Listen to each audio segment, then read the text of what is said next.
It might be more useful today to start with the bigger picture first, because I don't think a lot of people know what the NOAA Corps are and what they do. I think they've heard of the hurricane hunters, which of course you guys do, but you do so much more. Can you kind of help everybody understand the scope? Yeah, so the NOAA Corps is one of the 8 uniformed services. We're definitely the smallest. We got about 350 or so officers right now, and we are all officers. There's no enlisted.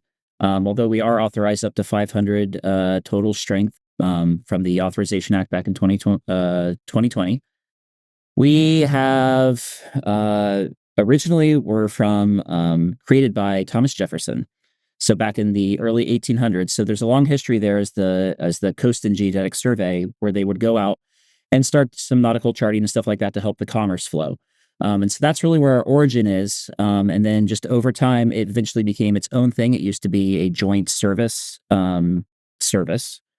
And now we are our own unit. We're associated with NOAA. And so that's kind of how the NOAA Corps came into being. So you guys were sailors first. Yes. So not many people know about this. So how did you find out about it? What was your path into being a pilot inside NOAA? My path was there's everyone's going to have different paths, and we're doing a whole lot of additional recruiting now. But when I first found it, I actually was doing some job searching in between jobs, and I was on Monster, and they were advertising on monster.com. And I found it there, and I was like, okay, this sounds cool. And it kind of went down the rabbit hole, and I was like, this would be a really cool organization to work for. They're doing a lot of really interesting things. And of course, the Hurricanes, being originally from South Carolina, that's a very impactful mission set. So there's a lot of interest there. However, for anyone who might be interested, we are doing a lot of active recruiting. If you go to a lot of events, or any like air shows and stuff like that, especially for those who are interested in aviation, you can definitely find some of our people there. What made you choose this? I mean, it's kind of a unique, and some could argue, risky and dangerous career. So what attracted you to it? So I have a background in physics, and so I like to do, a lot of stuff with science.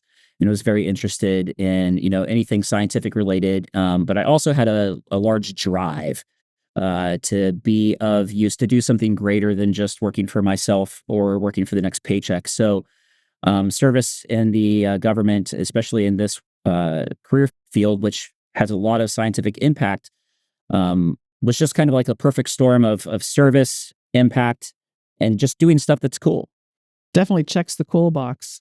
So, Chris, you didn't start out as a pilot. You started out as a junior officer on the NOAA ship Rainier, right? And so how did you make the transition to pilot?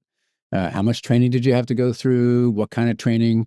And tell us, how you got into the position you're in now.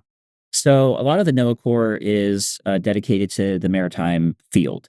Most of our officers are actually serving on ships and other vessels, some of them doing the same work that the Coast and Geodetic Survey did, mapping using sonars.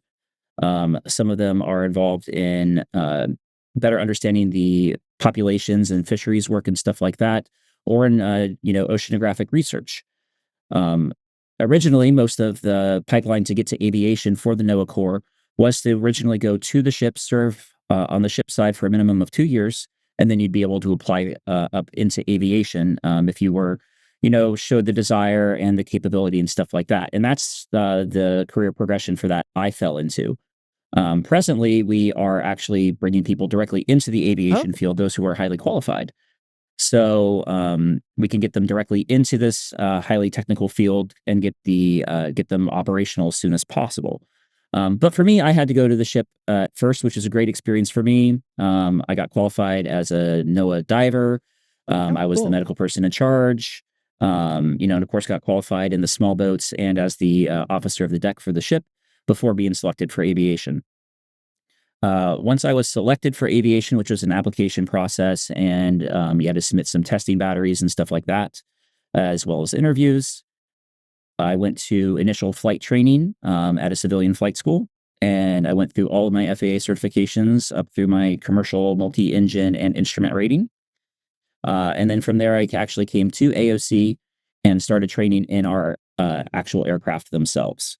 So from the start of flight training to being a qualified co-pilot took approximately 15 months of just flight training. And then from there, We go through a long and rigorous period of learning the aircraft and learning how the missions operate and learning how to actually command and run the missions and represent both the Aircraft Operations Center, the Office of Marine and Aviation Operations, and NOAA to all of our stakeholders. And so that whole process takes about 18 months to complete, at which point you're a qualified aircraft commander in that plane and you are able to actually sign for it and be in charge of the missions. So I have some questions about the planes you fly, but first I have to ask, was it competitive, the process to become a pilot inside the Corps?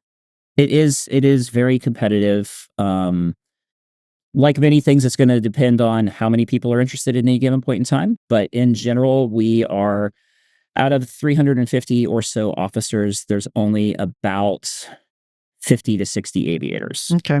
So we represent a fairly small portion of the actual total officer body for the NOAA Corps.